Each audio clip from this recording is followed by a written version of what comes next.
नमस्कार सर्वांना. फक्त 4 तास रांगोळी घालणार आहे, नंतर ही पुसून जाणार आहे. तर सुद्धा काढायची सण आहे ना म्हणून.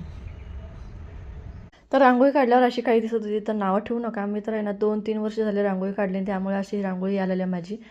तुम्ही पण असंच आहेत का, की नैवेद्य करायचं असलं की नाही गॅस कट्टा पूर्ण पहिला स्वच्छ करून घ्यायचा, मग त्याचा नैवेद्य करायला सुरुवात करायची. तर आमची मम्मी पण अशीच आहे, मी पण अशीच आहे. ते घाण गचाळामध्ये काय करता आम्हाला काही जमतच नाही, त्यामुळे पहिला पूर्ण स्वच्छ करून घ्यायचं, मग नंतर तयारी सुरुवात करायची. तर इथं डाळ आहे रात्री भिजायला घातलेली, त्यामुळे लवकर शिजते. तर इथं कुकर लावून आहे ना डाळ शिजवून घेतली. नंतर मग त्यामध्ये पाणी काढून गूळ घालून तिला शिजवून घ्यायला ठेवलं आणि दुसरीकडे पीठ मळायला घेतलं. तर आणि पीठ मळूस तर आहे ना ते डाळ शिजलेलं. तर डाळ शिजले पूर्ण आपलं तयार झालं की नाही हे बघण्याची टेक्निक आहे की नाही, असं चमचा मधोमध उभा राहतोय का बघायचा, तर आपलं डाळ बरोबर शिजले, गूळ घातल्यावर शिजले म्हणून समजायचं.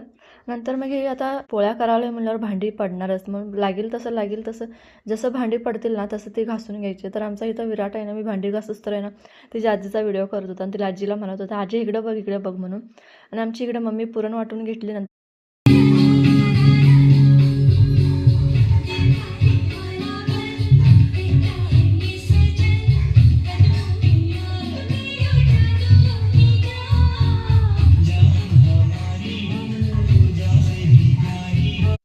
डान्स कोणाला आवडत नाही. तर आमची सानू सकाळ सकाळी रेडिओ चालू असतो आमचा, त्यामुळे रोज सकाळी येते आणि जरा डान्स करून जाते. तर इथं पुरण वाटून झालेलं, त्यामुळे तिचं आता वेलदडीची पूड घातली आणि मिक्स करून ठेवलं आणि बाहेर धुणं धुवायला गेले. मी बाहेर धुणं धुवून येऊस तर आहे ना आमच्या मम्मीने तर आहे ना आमटी फोडणी देऊन ठेवली. तर त्याची रेसिपी काय मला करता आली नाही, शूट करता आली नाही. वांगीची भाजी करून ठेवली आणि सांडग्यांशिवाय आहे ना पुरणपोळीच्या जेवणाला काय चव नाही. तर इथं मम्मी पूजा वगैरे करून घेतली. नंतर मला आहे ना पोळ्या करण्यासाठी असं उंडा भरून दिली. तर मम्मीची टेक्निक ही वेगळीच आहे पुरण भरण्याची. तर ही मम्मी आमची आहे ना कमीत कमी वयाच्या 10 वर्षापासून पोळ्या करायला शिकल्या, त्यामुळे तिला भराभरा असं जमतं पोळ्या भरायला आणि कुठलं पीठ कसं पाहिजे तर तिला सगळं समजतं.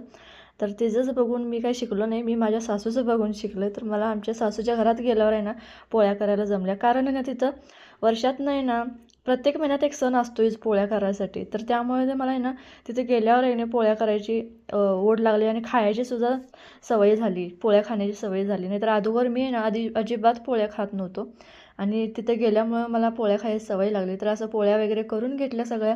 नंतर मग देवासाठी नैवेद्य दाखवून घेतलं आणि आज अशी पूजा झालेली देवाची.